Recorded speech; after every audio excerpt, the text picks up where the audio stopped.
Then, tanong sa likod, sa media friend. Senator.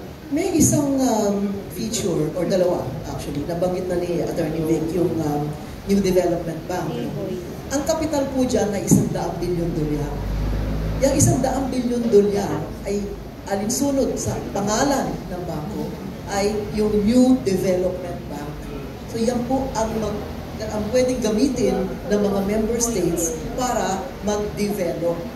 Meron din silang isang tinatawag na Contingency Reserve Agreement. Ibig sabihin, another $100 billion ang nakalaan para i-suporta sa mga bansa na nahihirapan magbayad ng utang. Nung bago pa po ako sa Kongreso, 1987, as Congresswoman of the 3rd District of Quezon City, yung pong 70% ng budget napupunta sa debt service. Debt service, pambayad sa utang. Kaya yung amin pong advokasya noon ay tao muna bago utang. Yung po yung tinayo naming organisasyon, yung mga hindi na masyadong bata, nakakaalala pa niyan, inikot po namin yan sa buong distrito. Tao muna bago utang.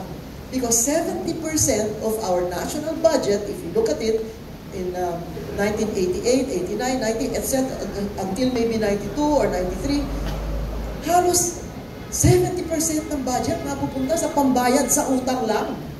No? So, ito po ngayon, ginawa nitong BRICS na to, yung contingency reserve arrangement ay 100 billion para magamit ng mga member states o members ng BRICS para matawid man lang nila, para yung pera na nasa kanila ay pwede nila itustos sa pangangailangan ng kanilang sariling mamamayan. So this is like a cushion for the other BRICS members who need this facility so that their own resources can be used for their own development in their own countries.